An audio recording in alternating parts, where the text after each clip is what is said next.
Player 2 has entered the game. Hello, survivors, and boy did we just get some revealing new Dead Matter info all lumped into one big live stream. As one of the major Dead Matter partners, Clean went live on Twitch and showed us several gameplay features that we can actually use right now to start preparing for our own Dead Matter playthroughs. Many of the videos on YouTube reacting to it right now are discussing the whole thing at once, but I'd rather break it down into unique videos because there are several topics that need special attention.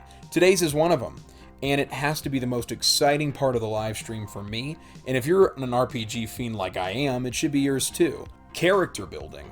And what's really cool is that we're able to get a small glimpse at just enough information to start planning out our builds today, right now, and to understand how it all works for those that haven't played games like Project Zomboid, where there's so much detail put into character development in the beginning. So why not go ahead and get a head start on it now? And if you like Dead Matter videos like this and would like to stay up to date and entertained with the game, consider subscribing to not miss a thing. And comment your character builds below. I love conversing about what people choose. But for now, let's just hop into character creation. So as you'll see, when you get to developing your character, you will have several options when it comes to how you want to play Dead Matter. It's broken up into prior occupations, character data, skills, perk points, and perk selection. Now, anybody can play the game however they want, but if you want to play it smart, you always want many of your perks, skills, and prior occupations to function in accordance with each other. If this idea is completely new to you, this is what we call a build. The developers do this so that we can have a very distinct and unique character gameplay. It makes it much more interesting. Whether you're playing in a squad or going solo, whatever you choose here will determine what you can and cannot do for the entire game. Which, as a side note, will organically reduce KOS players from being so hasty because it gives players more chance to offer, something other than just looting a corpse. So choose carefully. But first, you will start with your occupation. In the game's own words, your former occupation is a large part of your past life and is responsible for your base skill levels and attributes. Plan accordingly. So obviously, this will be the most important aspect of the character you choose, so let's break them each down. First up, we have unemployed. Now the main two things you want to look at first are what this occupation spawns with and how many perk points it's going to give you. This one spawns with the clothes on your back and a melee weapon, so not completely unprepared. For perk points, it gives us +8. That'll come into play here in a second. But the next thing we look at is attributes. From everything so far, it looks as though unemployed is just like a balanced build for those who want to be a little bit of everything, because under attributes, everything is a 4, and in Dead Matter, attributes are like special stats in Fallout for, just for a comparison. They cannot be leveled, but they can be changed depending on what perks you choose, as well as what you have equipped. The example given in the live stream would be like if you were wearing armor, it would increase your damage resistance. I also imagine it increased something like your strength attribute.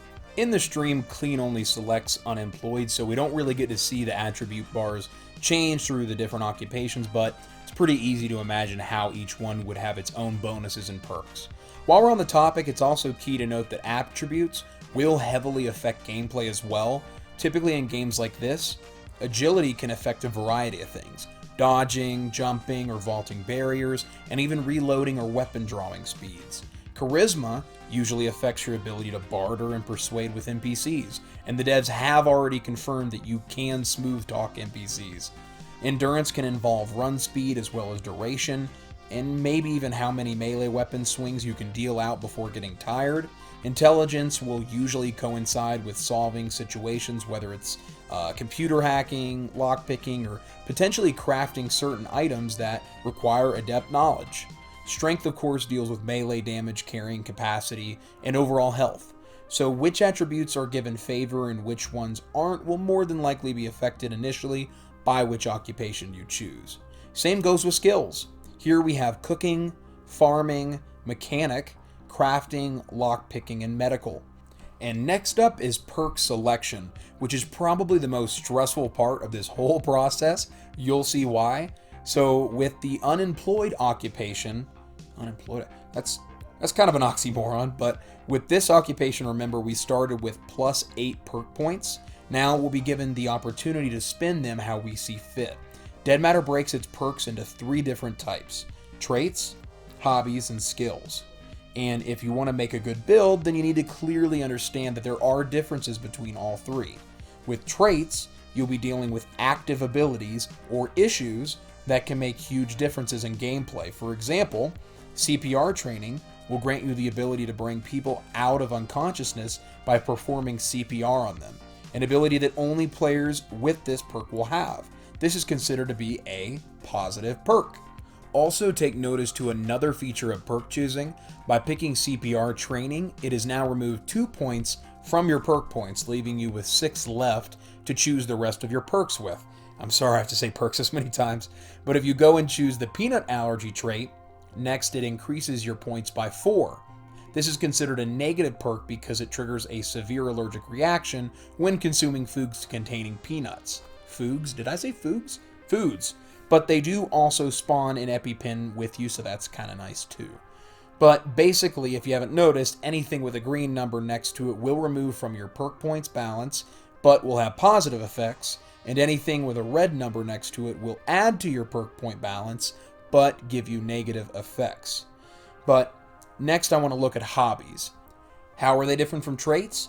These make changes to your attributes. Like a chess player will gain +2 intelligence, while on the other hand a party boy will lose 2 intelligence. Pretty solid for a Chad build if you ask me.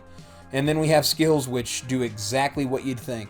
They increase the level of your skills. An amateur cook will gain a +25 bonus to the cooking skill, while an awful cook will get -25.